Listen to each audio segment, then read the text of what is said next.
All right, my name is David Fialko. I am a certified tobacco treatment specialist, a certified prevention specialist, and I work for the Council of Southeast Pennsylvania. We are a nonprofit agency in Doylestown where we provide intervention, prevention, student assistance programming, and recovery support services. I'm also a commissioned FDA officer, so I actually regulate tobacco control and enforcement throughout Bucks and Montgomery County. So this is kind of a, I get to see this firsthand as far as how it impacts our youth and the accessibility.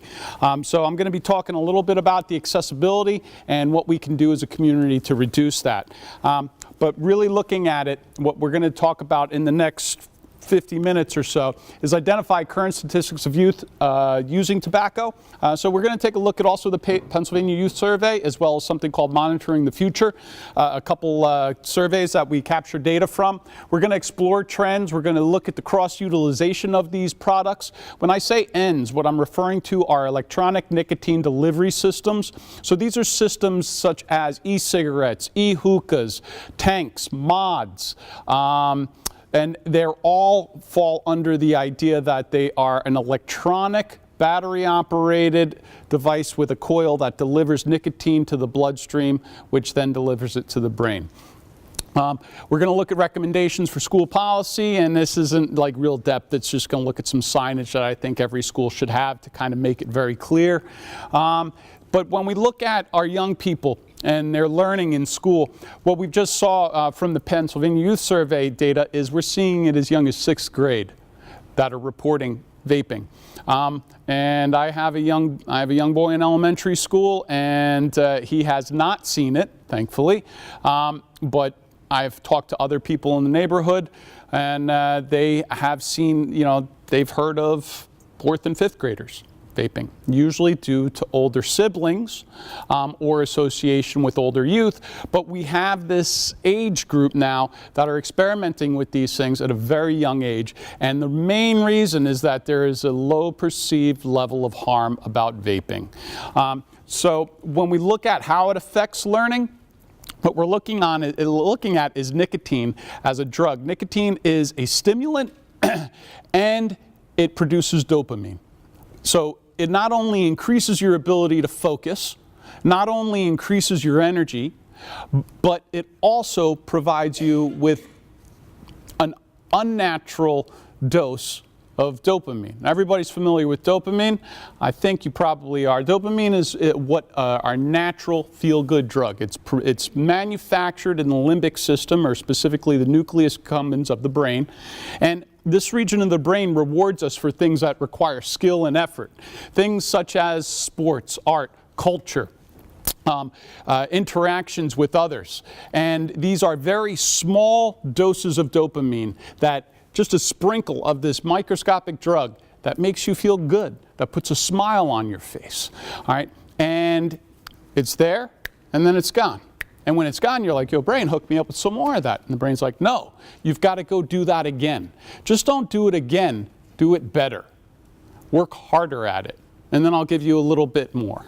And so we're constantly, throughout day to day, seeking these natural drug rewards. We're engaging in pro-social drug-seeking behavior every day. And when we look at some of these drug-seeking behaviors, we're talking about things like conversation or interactions, which is about a 5% increase in dopamine from baseline. It's there, very small amount, and then it's gone. And if you want more of it, you have to continue to engage in that conversation or tell a joke, and in order to continue to smile and feel good. Then there is music, playing music, engaging in theater, arts, about a 15% increase in dopamine. Again, very small dose, very fast acting. It's there, it's gone. And you have to continue to engage in these things to continue to get that dosage. And then there's sports, physical fitness, activity. That's about a 25% increase in dopamine. And that's about as good as it gets. That's where the #1 way to get dopamine naturally is really physical fitness or physical activities, things that require physical effort, such as sports, working out, running. And this, again, very short acting, very minuscule, it's there, it's gone, and you want to do it again.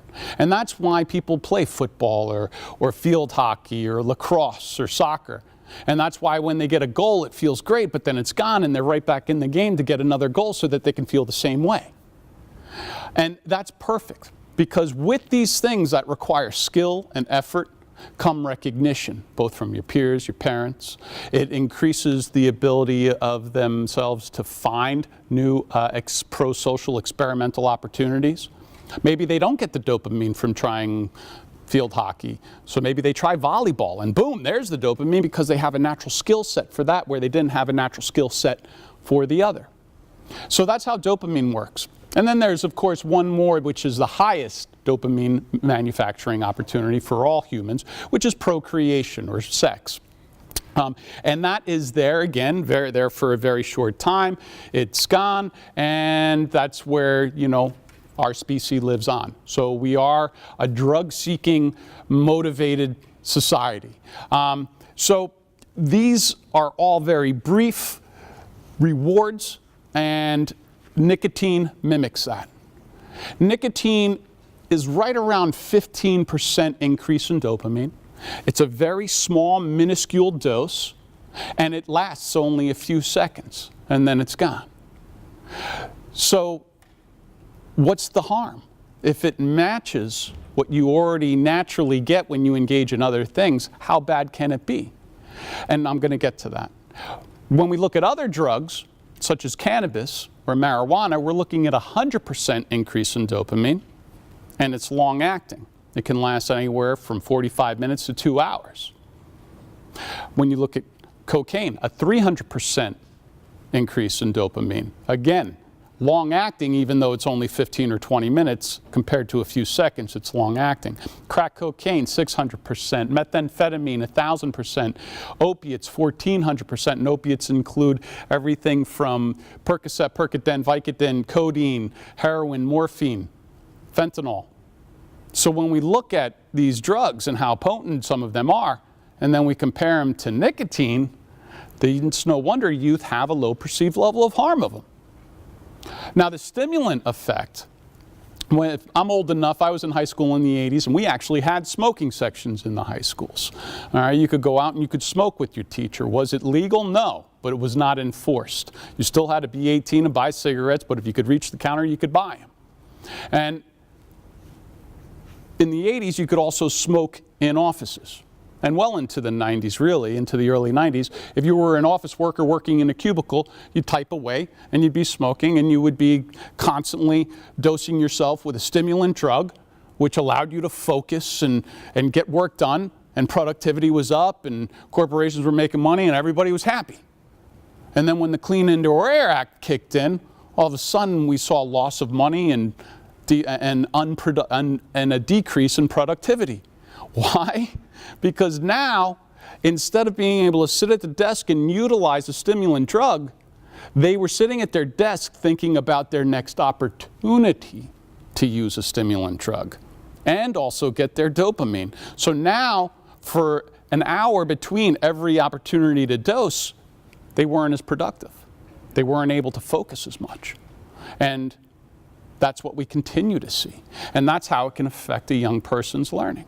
If the young person is already experiencing some form, no matter how insignificant it is, of ADHD or ADD, then they are told that if you vape or you smoke a cigarette, it's a stimulant, it's going to help you focus.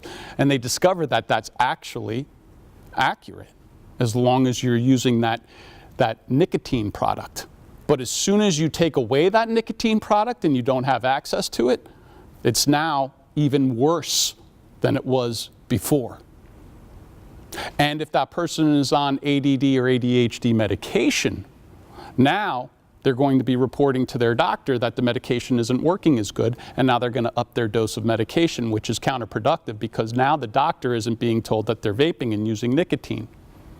And so now we're over-medicating young people, and we're not quite sure how this is going to play out. because this is also new, the vaping and the nicotine use, along with ADD and ADHD drugs. But that's how it happens. So if a young person is sitting in class trying to focus and they're experiencing what's called a nicotine withdrawal, they're not going to be able to focus as well. It's going to impact their studies. It's going to impact their performance. And withdrawal starts in as little as 15 minutes after your last puff of a cigarette or a vape device. Within 2 hours, nicotine leaves your system completely and you go into full-blown withdrawal, to which is where you begin to crave it, and just that is your overarching thought, is that craving. And as little as 15 minutes and 2 hours, it's completely gone. All right? What we see are dependencies and nicotine dependencies being formed with as little as 5 cigarettes a week. A cigarette a day can start that habituation, that thought of using a cigarette again. 5 cigarettes a week doesn't sound like a lot. Now, when we're talking about vaping, and we're talking specifically about the Juul devices, because this is really what we're seeing in the schools, are the Joules. They're around $50 to $75 for a starter kit, which includes a battery device, a charging port, which you plug into your computer, and then you have pods as well. And when you combine these things, you get, so this is the pod, which holds the juice, the e-juice, and all Joules contain nicotine. You cannot buy a Juul product without it containing nicotine. Once a person starts using this, 1 pod is equivalent to about 1.5 packs of cigarettes. So if a young person vapes a Juul pod a month, they have the starting signs of an addiction, and they will experience withdrawal when they're not utilizing this. All right, so I'm going to pass this around just so you guys can kind of understand what a Juul is, and you can take it apart, pull it apart, and I'll explain it as we go. So with it being a stimulant, what we often hear is the argument, well, you drink coffee in the morning, why shouldn't I be able to vape? That's a stimulant too. Nicotine raises heart rate and blood pressure, both at the same time, significantly. Coffee only minimally raises heart rate. All right. The problem with nicotine when you raise blood pressure and heart rate at the same time is it's kind of similar to turning the hose up all the way, putting your thumb over it, and leaving it that way. What happens is that pressure builds against the wall of the hose, and it may not rupture, it may not affect it for a couple of years, but eventually part of that hose is going to fail, and that's how it affects your arteries, is the same pressure, increased heart rate with increased blood pressure. So it's not healthy. Is it healthier than smoking? Yes. So I mentioned I'm a certified tobacco treatment specialist, so I help people quit smoking through use of FDA-approved nicotine replacement therapies, such as lozenges, gum, both short-acting, patches, which are long-acting. People come to me and say, well, I'd like to use a vape device in order to quit. I say, okay, I can't recommend that. It's not FDA-approved, but I'll work with you as long as you agree to cease use of the vape device within 4 to 6 months. Let's look at a plan for you. And the reason why I want them to stop vaping is because it's not healthy. We have no longitudinal double-blind studies.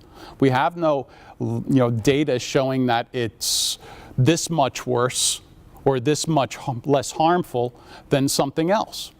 But we do know it's harmful, and we do know it's not healthy. So how the productivity, the truancy, suspensions, absences, illness, all of these play into effect is because schools now, because you have to be 18 to buy a Juul or any nicotine-based product, you have a policy and procedure. And if a young person is caught with it, there's going to be a violation and there's going to be consequences. So now this costs teachers time, school time, taxpayer dollars, all right? So it does cost the schools. It does cost us as a society. Yes? Just ask a question about that Juul thing. Yes. 2 questions really. One, does when you inhale or whatever, does smoke come out? It's an aerosol, which I'll get to here shortly. So it's not truly vapor, and I'll explain why it's not truly vapor. There is kind of an option where you can just blow it out and it looks like a thick cloud, but there are other ways where you can make it kind of just disappear. And that is the preferred method in school, because obviously you don't want to get caught. So there are a couple different ways to go about that. So then you said all the nicotine stuff was in there. So those fruity flavored things that she was talking about earlier in that PACE survey? Yes. What are the kids putting in those? Because they can't use the Juul then, right? So. Yeah, I'll explain all of that, because there are some other devices I have up here. Afterwards, you'll be able to come up and kind of look at some of the devices, and if you have some questions about the devices themselves, we can also cover that. So when we look at tobacco trends and we look at combustible tobacco, really cigarettes, we've tracked it since the 1960s, but mainly in adult use. It wasn't until the early 90s we started looking at youth, high school age youth, and their use. And what we saw was in the early 90s, when we started tracking it, all of a sudden there was this huge increase in new smokers and students using. It wasn't that there were all these new students using, it's just that our data acquisition tools were not efficient and accurate. But since we kind of acquired efficient collection data tools, we've seen a consistent decrease, and we're now at a historic low of young people using tobacco products. All right, that can't be said the same for vaping. So in 2015, we saw the first year that vaping question was put on the Pennsylvania Youth Survey, and so this is in looking at 2013, 2015, 2017.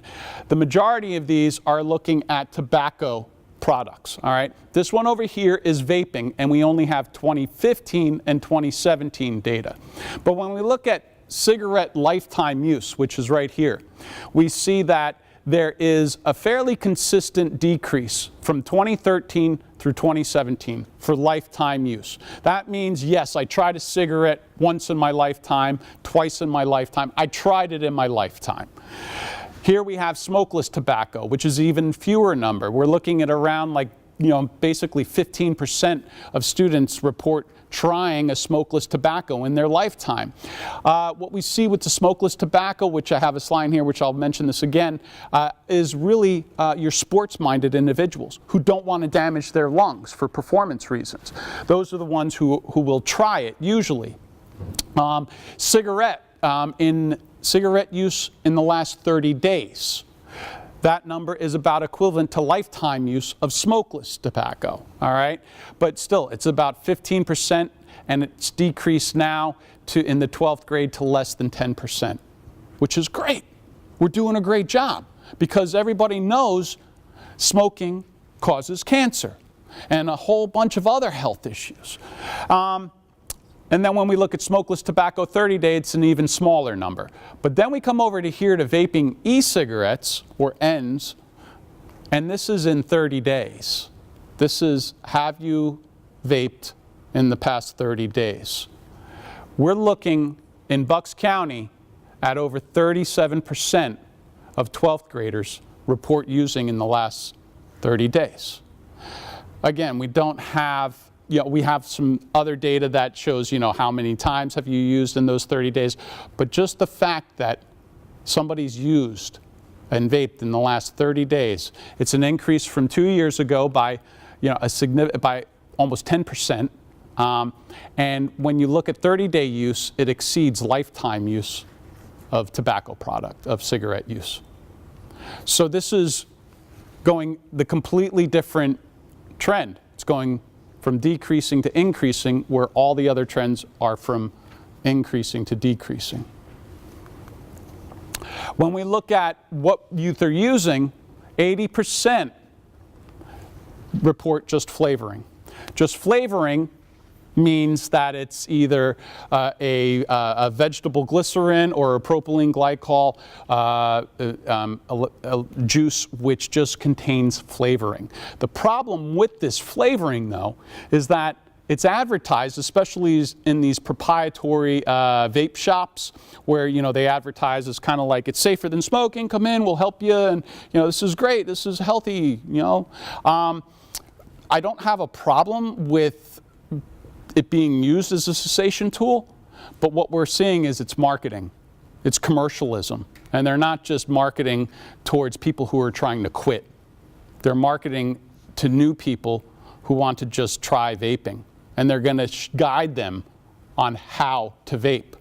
And these juices are advertised in their stores as we use only FDA-approved food flavorings. Great. Super. You're using FDA-approved food flavorings. The only problem is you're not selling food. FDA-approved food flavorings were never FDA-approved for combusting and inhaling. Changes the molecular composition of each and every one of those flavorings, especially flavorings like diacetyl, which is a popcorn butter flavoring, which is also a flavoring in strawberry and bubble gum. As soon as you combust it and inhale it, it turns into a very damaging, toxic substance which scars lung tissue. But yet it's advertised as FDA-approved food flavorings. All right? So traditional tobacco, we're still seeing it. Despite the decrease in it, there are some forms of tobacco which are being utilized fairly readily. And where we're missing this is on these Pennsylvania Youth Survey, smoking, cigarettes, this isn't a cigarette. So this is one of the pieces that we may be missing on the Pennsylvania Youth Survey. Now, the black and milds, one black and mild contains the nicotine and tar in 10 cigarettes. There's 3 in a pack, or 4 in a pack of these. And youth are doing what's called freaking a black and mild, which I'll show you in a minute. There's other ones which are cigarellos, which are 3 in a pack. These are, a black and mild pack is about $2.50. These cigarellos are usually 2 or 3 of them for 99 cents. And again, each one of these has the equivalent of the nicotine and tar in 10 cigarettes. So extremely cheap, and they do provide a head buzz. They do provide that stimulant effect, that dopamine production, and they are trendy. All right? And they can be used to smoke other things as well. But again, blueberry, cherry, watermelon. All right? If you're a smoker, you're looking at smoking tobacco flavor. If you're looking to quit smoking, you want something that reminds you of smoking, which would be tobacco flavored Juuls or tobacco flavored e-cigarettes. But yet we have Juuls and other electronic nicotine delivery systems having many of the same flavorings: mango, mint brulee, chocolate, bubble gum. That's not marketed to adults. That's marketed to our young kids, our young people. All right? So blunts and wraps, again, these are all things that are on end caps. They're not required to be behind the counter. They can be on top of the counter. They can be on end caps and in the quickie marts and etc. That's one of the things I do is I send young people in for undercover purchases to see if they can buy. And if they buy, then the FDA sends them a nice little, thank you, you've sold, and here's a fine ticket. But these are always a sure thing. If they are not behind the counter, a lot of places now keep them behind the counter because they know we're out there sending young people in to try and buy them, but they're not required to do so. They can have these out. And once a young person gets these in their hands and they go up to the counter, then it's up to that clerk to check their ID. How to freak a black and mild. The first time I heard this, I was thinking, oh, you're going to add some pot to it. That's not the case. Freaking a black and mild is just simply, you take the cellophane case that it comes in, you cut the top, you kind of roll it to loosen out all the tobacco. It comes out, and then you pack it back down in there loosely, and you'll have a little extra left over, which is fine because you can save that for later. And then you light it and you smoke it. Now it smokes exactly like a cigarette. Whereas if you tried to smoke it like a cigarette before doing this, you'd have to pull really hard and you wouldn't get a large hit. Because the reason why cigars and cigarellos aren't regulated the same way that cigarettes are regulated is because these were never meant to inhale. By freaking it, you can now inhale it similarly to a cigarette and now get the equivalent of 10 cigarettes of tar and nicotine in one of these. All right? So when we look at smokeless tobacco, again, it's going to be a large portion of the sports-minded individuals who are looking at smokeless tobacco because they want to avoid any damage to their lungs. You know, smokeless tobacco historically has that pouch tobacco as well as the can. And we have now snus and other packaged devices which kind of keep it clean in the mouth. You know, you don't end up with the little speckles in between the teeth and everything. But again, you know, this is a very blood-rich area of the mouth, which is very close to bone and sensitive tissue. And we see a high rate of bone and gum and esophageal and brain cancers associated with using smokeless tobacco products. We do see it as perceived less harmful because of that lack of combustion and inhalation. Menthol cigarettes.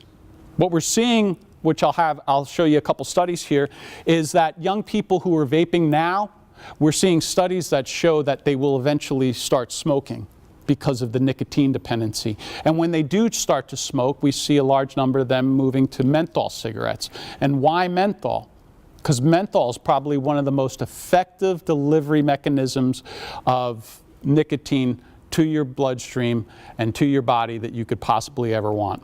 Menthol, we put the menthol pads in humidifiers when our children are sick. Why? To open up the lung passages so it's easier for them to breathe. When you smoke a menthol cigarette, it opens up the lung passages, which allows you to take a larger, deeper hit, and it penetrates deeper into the lung tissue, which normally would not get exposed to the tar and toxins and carcinogens and particulate matter. Menthol also decreases the rate of the body metabolizing nicotine. So it slows down the metabolization of nicotine so that you feel that stimulant effect and the dopamine effect for longer. So menthol cigarettes are highly addictive compared to Marlboro, compared to Camel, compared to any other cigarette. And what we're seeing is this is the brand of choice for many young people. All right, so now vaping. It's not vapor. It's not vapor. To truly vaporize something, you need an excess of around 900 degrees Fahrenheit. Vaporizes the product into a gas. The best these devices can get are around 500 or 600 degrees Fahrenheit, with the Joules being about like 200 or 300 degrees Fahrenheit. It only partially vaporizes it. It actually aerosols it, which is particulate matter suspended in a water molecule. And this particulate matter is ultrafine and very fine microscopic submicron particles, which when inhaled go deeper into the lung tissue than a lot of the particulate matter in traditional tobacco smoke. Traditional tobacco smoke has rather large particles. The aerosol has very fine, ultrafine microparticles. And many of these are metal, which include tin and lead, manganese. Some of them are from the coil. In this device, who has the Juul? Don't leave with that. The Juul has a coil. That's okay. The Juul has a coil in it. And I'll show you a picture. A little small metal coil. And this thing is disposable because it's not built to last. And every time that coil heats up to 300 degrees Fahrenheit, it glows. And heat, as you know, expands and contracts metal as it heats and cools. And it sloughs off micro fine particles into that aerosol. And now it's ending up in the lungs. All right. The glycerol, the water, the flavorings, we have no longitudinal double-blind studies on this. We have no long-term data. The first e-cigarette was created 10 years ago. Really, it took off here in the States 5 years ago, maybe 6 years ago. And now, in the last 2 years, we've seen Joules just blow up. Not literally. Some of them do blow up, which I'll get to. But the sales and the popularity, why? Because it's cool. Joule is cool. Kids think it's trendy. They think it's cool. I try not to forget what it was like to have a 16-year-old brain, Why do we do the things we did when we were 16? Social anxiety, wanting to fit in, wanting to be cool. All right. Why did we burn out in our cars and waste $100 of new tire rubber in the high school parking lot in a cloud of smoke? Because we thought it was cool. We don't put a lot of thought behind the things we do. And when I talk to young people who I help, how do you say, motivate to considering cessation, because 16-year-olds aren't really highly motivated to quit. When they come to me, I give them a little bit of psychoeducation, a little bit of encouragement, and a little bit of information and knowledge to help them move from pre-contemplation to contemplation of actually considering quitting. And when I ask them why do they vape, they say, for the head rush, for the tricks, and because everybody is doing it. And when we see the numbers up here on the pays, it doesn't show that everybody's doing it. But you have to remember, this is self-report. And I think back to 1988 or 89, if I had been given a survey in high school, I probably wouldn't have answered half of those questions honestly. Because I'd be like, dude, this is totally going to get me busted. So these are just the ones who are willing to report. When I hear young people saying everybody's doing it, and these are people who are engaged in sports, art, culture, they're the fringy kids, they're the skate kids, every subgroup reports everybody's doing it. I have friends whose children are a little older than mine who say they can't go into the bathrooms in school throughout the day because somebody's always vaping in there, or groups of people are always vaping in there. So it's a problem. We're seeing more and more research, and this is short-term data. This is just looking scientific method at the product and what they emit. And what we see are particles emitted by e-cigarettes are comparable in size and number to particles in cigarette smokes, with the majority of them in the ultra-fine range. These are the ones that go deep into the lung tissue and will not clear themselves out. All right. We're seeing some research that shows that pulmonary toxicity may occur because of metal nanoparticles can deposit in the lungs. All right. So what's the difference between VG or PG? You may hear young people talking about this. So vegetable glycerin came about because propylene glycol was determined to, how would you say, be unsafe.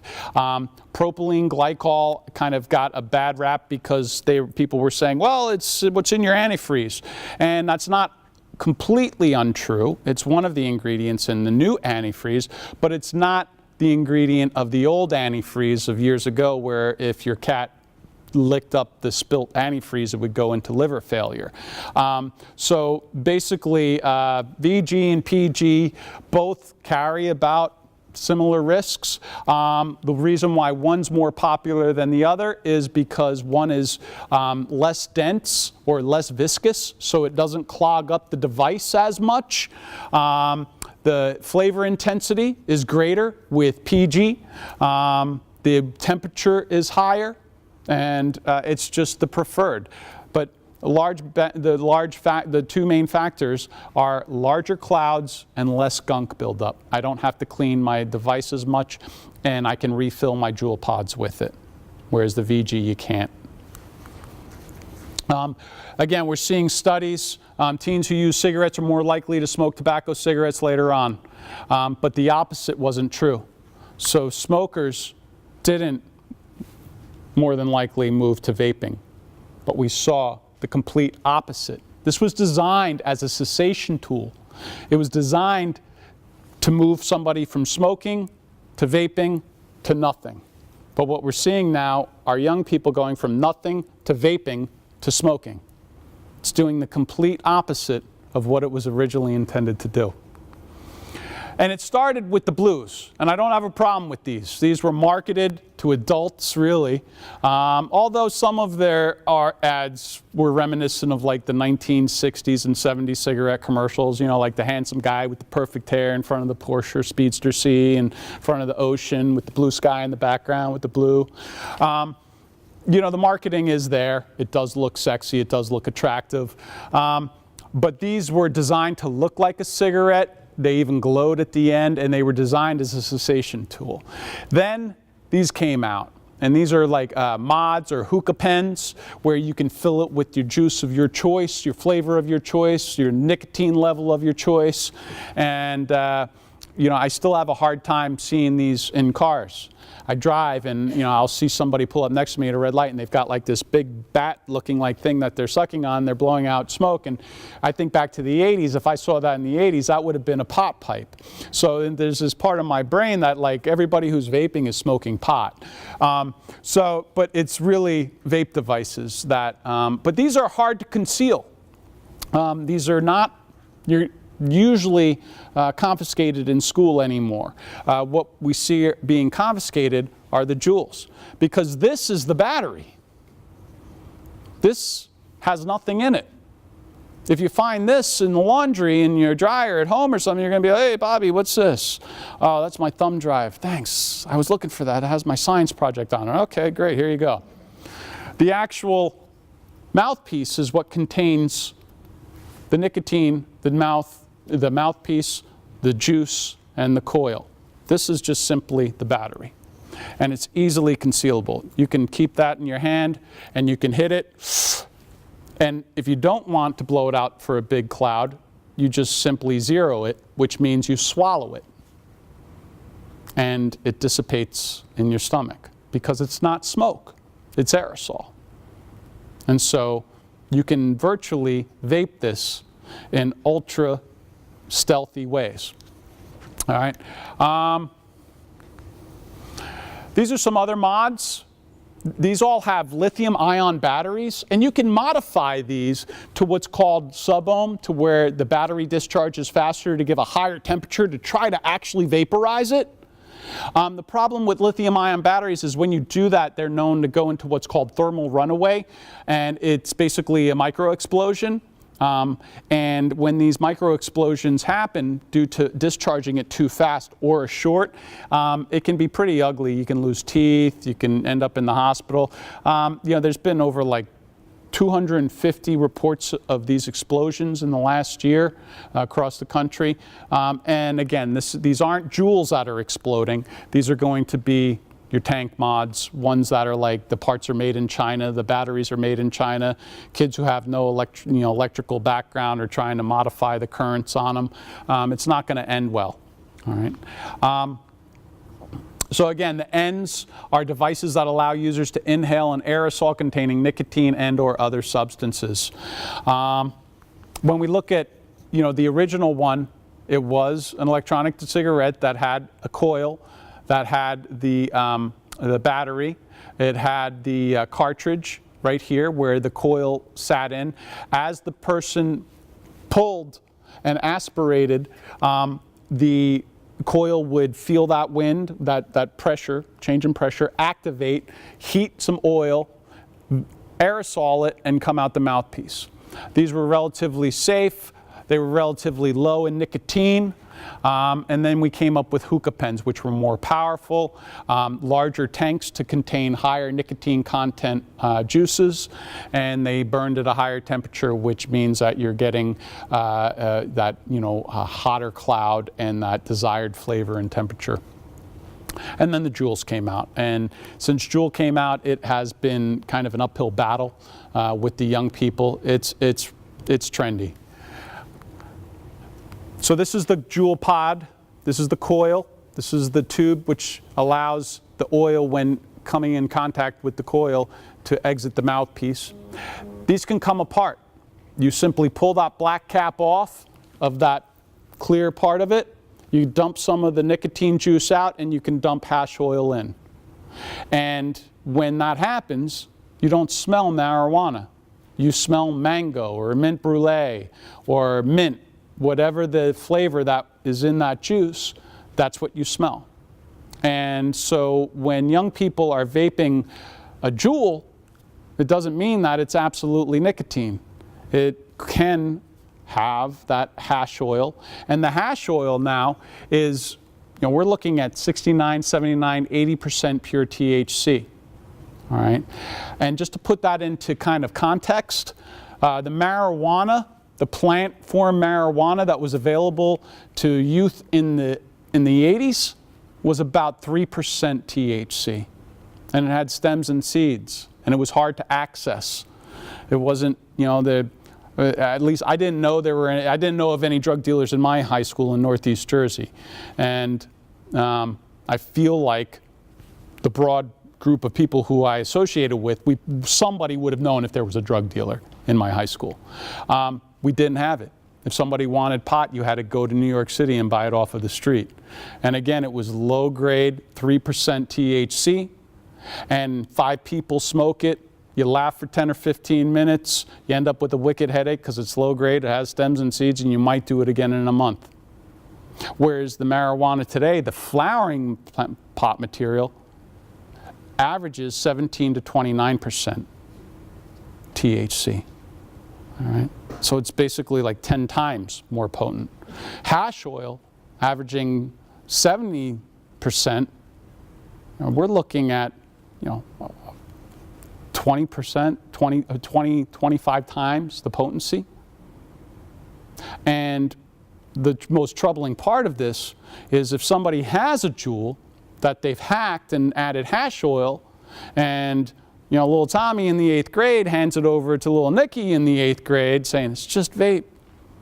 We saw the numbers there of the number of youth who vape who don't know what's in it.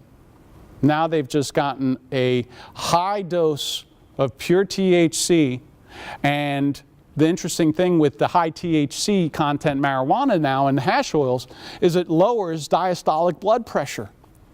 So that young person may feel ill and actually pass out. And now they're going to be high for the next 45 minutes to 2 hours. But since they passed out and perhaps it's in school, they're brought to the nurse's office, a family is called, the family comes and picks them up, and the little youngster is now, out of it because they're high, but nobody thinks anything about that because he passed out, and they just write it off as, oh, well, he passed out, he's going to feel a little odd for the next couple hours. So that's one of the other troubling parts of the hackability of these devices. You can also order off-market refillable pods online for the Juuls so that you can put whatever you want in there. But these are the ones that are sold by Juul: mango, mint, creme brulee, tobacco, fruit medley. Is vaping safe? I think we've already covered that, but even the Juul website says no tobacco or e-liquid product should ever be considered safe. All right? And we encourage consumers to do their own research regarding vapor products and what is right for them. Why do they encourage you to do your own research? Because when you Google it, when you do the research, everything is going to come back safer than smoking, no long-term health effects. Yeah, because we have no long-term data. When we look at how many youth are vaping, you could fill every professional NFL stadium, every professional NBA stadium in the country, and fill Penn State Stadium twice and still have kids left over. That's how many young people are vaping in this country. And if there is long-term damage to lung tissue, and if there is health concerns, if there are irreversible scarring of lung tissue, that's not going to surface for another 5 to 10 years. And we're going to be in a pretty serious health crisis when all of those young people come back with a form of lung disease. And as a parent, I would feel awful if I gave my kid the green light to vape, thinking that, well, at least it's not cigarettes, at least it's not pot. Just go ahead and vape, it's the least harmful. Maybe the least harmful, but it's harmful on some level. So again, can it lead to cigarette use? Yes, we're seeing more and more data. That nicotine dependency, those cravings that occur within 15 minutes after your last puff, the full-blown withdrawal, which occurs 2 hours after all the nicotine in your system is metabolized, those cravings continue to grow with the more frequent use and the larger doses of the nicotine that you use. And once you discover a menthol cigarette, that transition to cigarettes, unfortunately, usually happens when that young person leaves home and goes into it, the college-bound age group, when they're unsupervised for the first time in their life. Their prefrontal cortex isn't fully developed until 21, 25, and when they're in college, they're still not making wise decisions. Now they're unsupervised and they can smoke. And vaping is kind of old now. So we're seeing it. Juul is under investigation by the FDA for marketing to youth. I encourage you to Google their website. They've changed it up a little since the investigation began, but it's very friendly. It's very friendly to youth. If it was a true cessation tool, it would be medical in nature. It's not medical in nature, it's recreational advertising. It's commercialism. So I mentioned the hash oil. My concern with the hash oil, and I don't have time to go into cannabis here really, but my concern with the hash oil is that 87% of the seized hash oil in Southeast PA, and across the state for that matter, is a product called butane hash oil. So you can make hash oil in several different ways. One way is butane extraction, another one is naphtha extraction, another one is carbon dioxide extraction. Carbon dioxide extraction is around $20,000 to $25,000 for a setup, which limits your production rates to probably around an ounce an hour, and so it's very, very costly. Naphtha extraction and butane extraction are very cheap. Butane extraction is even cheaper than naphtha. And butane, all you need is really $30 in a Home Depot. You go buy a PVC tube, a pipe, you buy some coffee filters, some rubber bands, a cookie sheet, and a few large bottles of butane lighter fluid that you use to refill lighters. You take all of your cuttings or waste products of the marijuana plant, which still contain THC. You stuff that pipe full of it, and now you dump the butane over those cuttings and those waste products, and it strips the THC off. It falls through the coffee filter, it lands in the cookie sheet, a liquid butane, and then over the next half hour or so it evaporates, and what you're left with is shatter, wax, crumble, oil, depending on your ratio of plant matter and butane. The only problem with these products is that, yes, the butane liquid evaporated, but all of the carcinogens and toxins in the butane did not. They're in the product. And these products, these contaminants, cause brain lesions, which is necrosis, cellular death in the brain. 87% of the hash oil that's seized in this area is butane hash oil. So if a young person is vaping hash oil in their Juul, they have an 87% chance that it's a butane hash oil. And again, no long-term data. We're just looking at, we're just looking at scientific data presented. We're just looking at how it could possibly affect us. We know what's in it, we know how it affects us, but we don't know the outcomes. And we can't say it's absolutely going to cause this, because that would be irresponsible. But I look at risk and benefit. Everything in life should be risk and benefit. Does the risk outweigh the benefit, or does the benefit outweigh the risk? If the benefit outweighs the risk, then have a discussion with your medical provider and see if a cessation device is proper for you. But if the risk outweighs the benefit, you probably shouldn't do it. And right now, the risk outweighs the benefit for somebody who doesn't currently smoke, who is vaping to be cool or to fit in or for the head rush. So the Juul started in California and Colorado by a company called PAX, and they originally designed the first Juul type device to vaporize cannabis product in the new medicinal and recreational world. And they had several different pods which you could buy.